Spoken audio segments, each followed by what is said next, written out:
हम लोग इसके पहले जो पढ़े थे यूनिट सेल का पैकिंग फ्रैक्शन यानी कि संकुलन क्षमता, उसमें हम लोगों ने देखा था प्रिमिटिव का पैकिंग फ्रैक्शन आया था, पैकिंग इफिशियंसी 52.4% और बॉडी सेंटर का आया था 68% और फेस सेंटर का आया था 74%। तो इन तीनों का पैकिंग इफिशियंसी हम लोग देख रहे हैं। अब हम लोग को नेक्स्ट टॉपिक जो इसमें पढ़ना है dimension of unit cell. Dimension of unit cell, इकाई सेल का बीमा। हेडिंग बनाइए, इकाई सेल का बीमा। चलिए,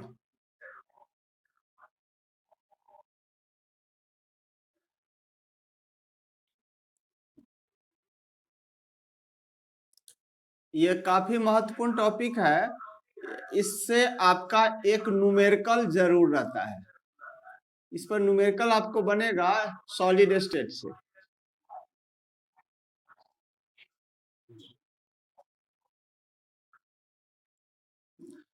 अब ये यूनिट सेल है, इसमें किनारे की लंबाई जो है सबका क्या है, ए है।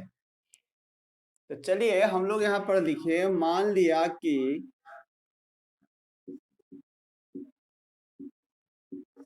एक सरल इकाई सेल में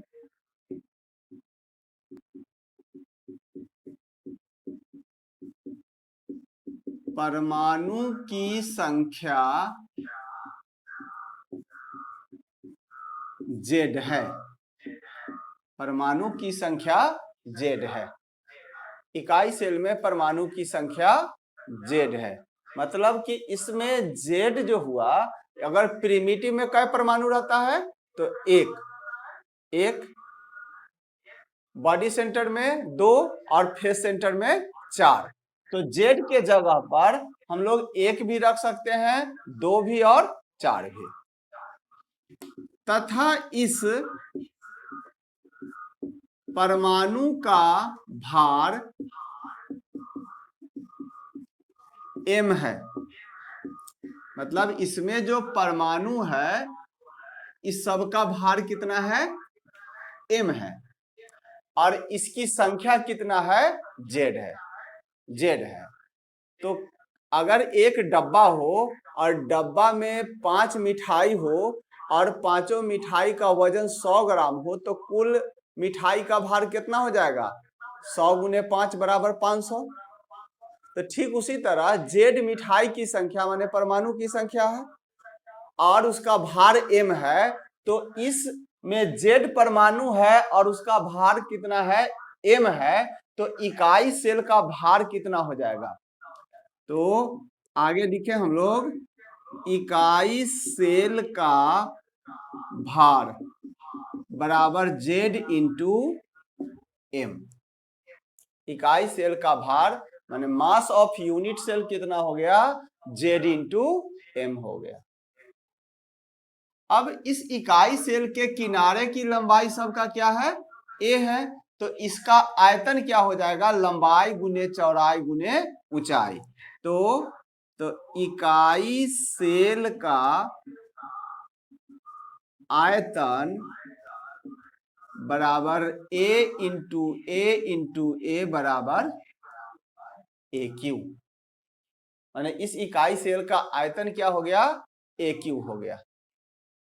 इकाई सेल का आयतन AQ और इकाई सेल का भार कितना हो गया, तो Z इंटू m। तो घनत्व बराबर होता है,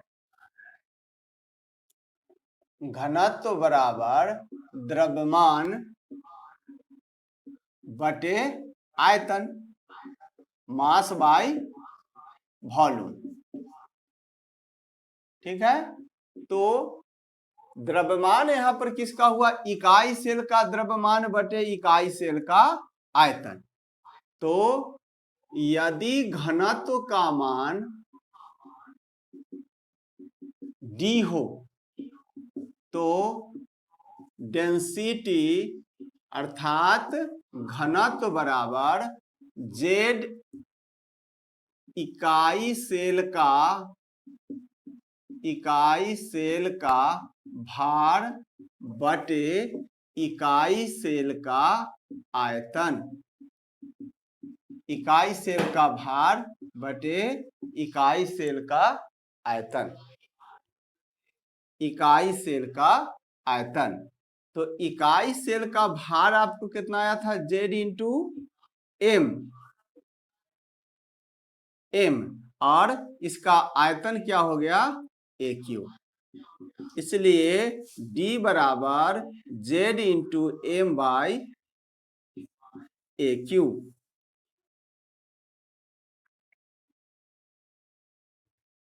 Z into m by AQ। Z into m by AQ density आया।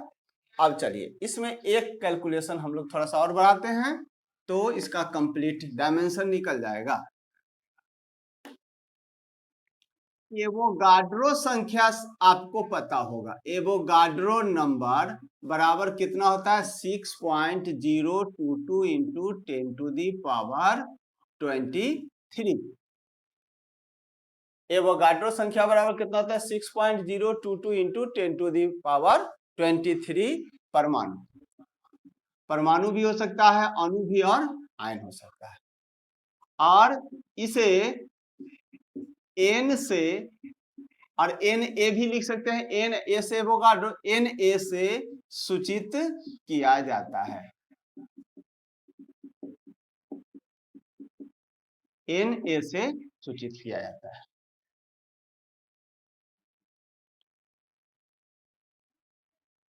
अब किसी भी तत्व का परमाणु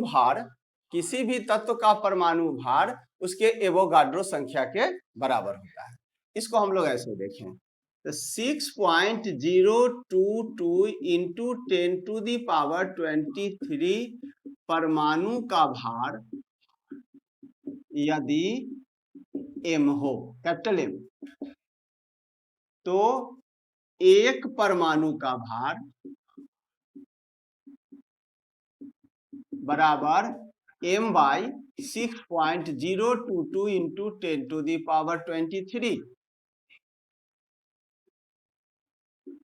और एक परमाणु के भार को हम लोग पहले ही क्या चीज से कैलकुलेट किए थे? m।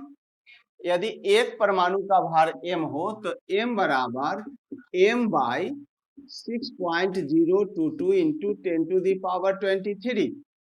और m बराबर m और 6.022 इंटू 10 टू दी पावर 23 को हम लोग कौन संख्या कहते हैं? एवोगाड्रो संख्या। और इसे क्या चीज से सूचित करेंगे? Na। तो m का मान हमको निकल कर आ गया m बाई Na। और इसके पहले हम लोग d बराबर कैलकुलेट किए थे z into m by AQ। तो इसको समीकरण 1 और इसको समीकरण 2 यहां पर लिखे तो समीकरण 2 में m का मान समीकरण 1 से रखने पर मतलब इस m का मान यहां से हम पुट कर सकते हैं। अतः m का मान समीकरण 1 से समीकरण 2 में रखने पर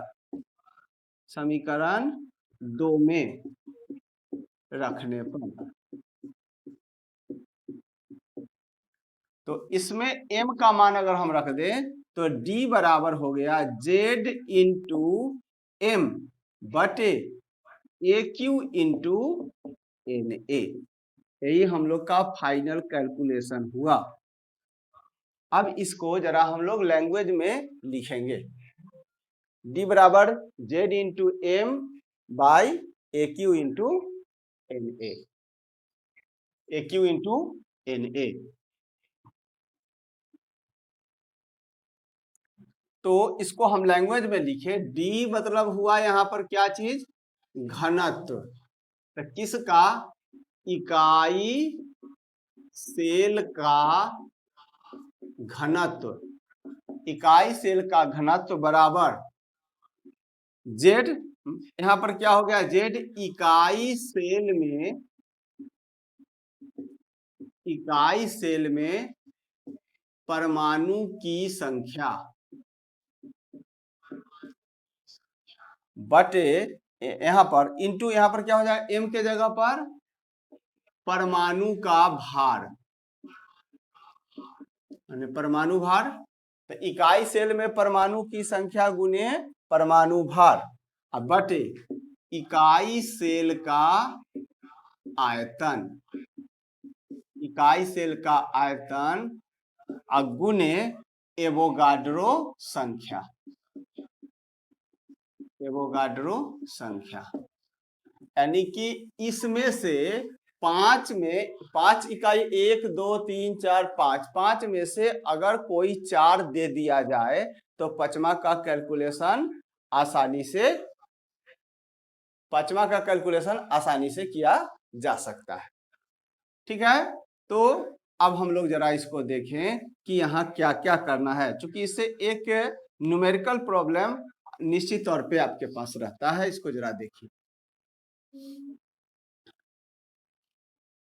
अब इस इकाई सेल में परमाणु की संख्या को आपको क्वेश्चन में से ही मिलेगा कि यदि प्रीमिटिव रहेगा, प्रीमिटिव अगर रहेगा तो जेड का मान आप कितना पुट कीजिएगा? 1।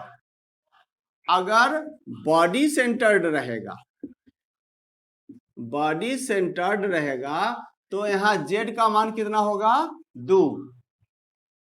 अब फेस सेंटर्ड रहेगा तो जेड का मान कितना हो जाएगा? 4। तो प्रश्नानुसार आपको अकॉर्डिंग टू क्वेश्चन पढ़िएगा, उसमें लिखा हुआ रहेगा कि एक बॉडी सेंटर्ड क्यूबिक है, तो जैसे ही बॉडी सेंटर्ड बीसीसी हुआ तो आप जेड का मान उसमें कितना पुट कर दोगे? 2। यदि फेस सेंटर रहेगा तो जेड का मान कितना पुट कीजिएगा? 4 पुट कीजिएगा। तो यहां पर तो चलिए अब जरा देखिए, तो जैसे प्रिमिटिव अगर क्वेश्चन में, अब यहाँ पर सारा कुछ क्वेश्चन में से ही आपको खोजना होगा। इसमें देखिए प्रिमिटिव अगर क्वेश्चन में रहे तो जेड का मान अपना मन से आप कितना रख दोगे? 1। अगर बॉडी सेंटर रहेगा तो जेड का मान 2 रख देना है, और फेस सेंटर रहेगा तो जेड का मान 4 रख देना है। अब दूसरा यहां पर परमाणु भार, जैसे अगर तांबा दिया हुआ रहे क्वेश्चन में, अगर रहे कि तांबा दिया हुआ रहे तो तांबा का परमाणु भार कितना होता है? 63.5 mu। तो तांबा जैसे ही अगर क्वेश्चन में मिले तो क्वेश्चन में आपको उसका भार दिया हुआ भी रह सकता है और न भी दिया हुआ रह सकता है। तो कुछ कॉमन तत्व है जैसे तांबा, चांदी, सोना, तो इसके परमाणु भार आपको क्वेश्चन में नहीं दिया हुआ रहेगा। तो ज्यादातर इसी पर प्रश्न आता है। अगर सिल्वर रहेगा Ag तो उसका परमाणु भार कितना होगा? 107 mu। तो इकाई सेल में परमाणु की संख्या यही 3 में से कोई होगा। अब परमाणु भार जो तत्व रहेगा उसका परमाणु भार सेट करना है।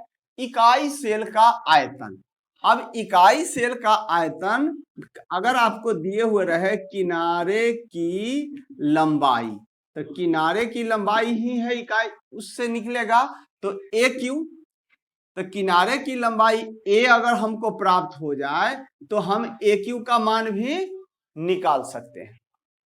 और इस ए क्यू के मान निकालने में ही आपको थोड़ा बहुत प्रॉब्लम होगा, उसको हम सिखाते हैं। और एवोगाड्रो संख्या जो है, एवोगाड्रो संख्या फिक्स है। एवोगाड्रो संख्या बराबर होता है कितना? 6.022 इंटू 10⁻23।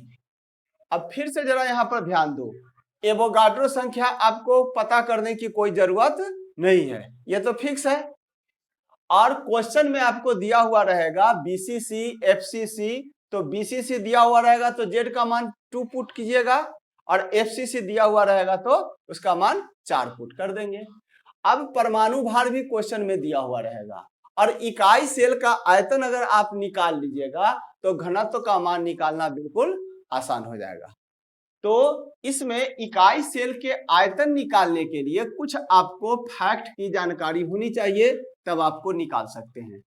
जैसे कि अक्सर आपको परमाणु के किनारे की लंबाई या तो दिया हुआ रहेगा पिकोमीटर में और नहीं तो एंगस्ट्रम में दिया हुआ रहेगा, ये क्वेश्चन में रहेगा। तो जरा देखिए, पिकोमीटर बराबर 1 pm बराबर 10 टू दी पावर -12 मीटर। जैसे 100 pm, तो इसको क्या पढ़ोगे आप? 100 पिकोमीटर।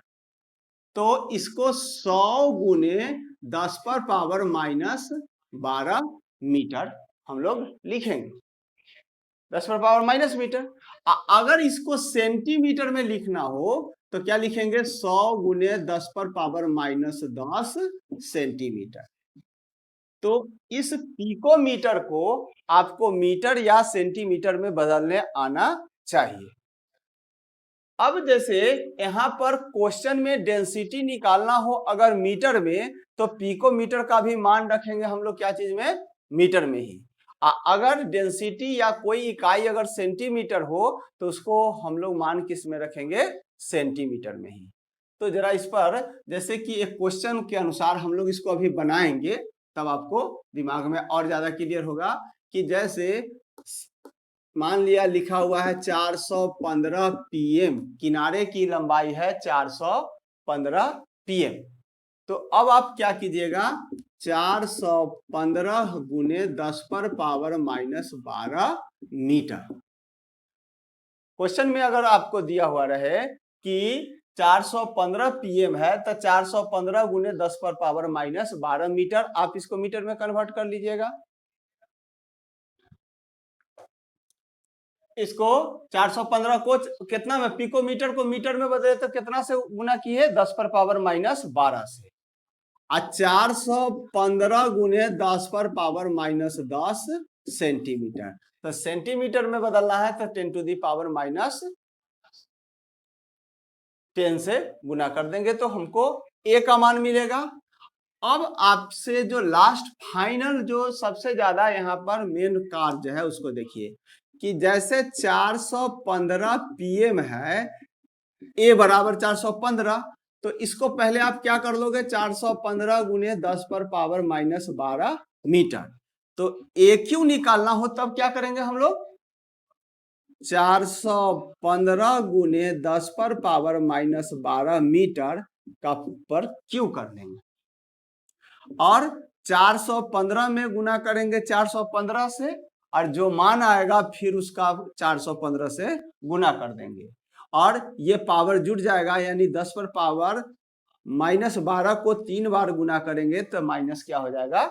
36 हो जाएगा, 36 हो जाएगा। यही टेक्निक अपनाएंगे तो अब आप कोई प्रश्न को बना सकते हैं।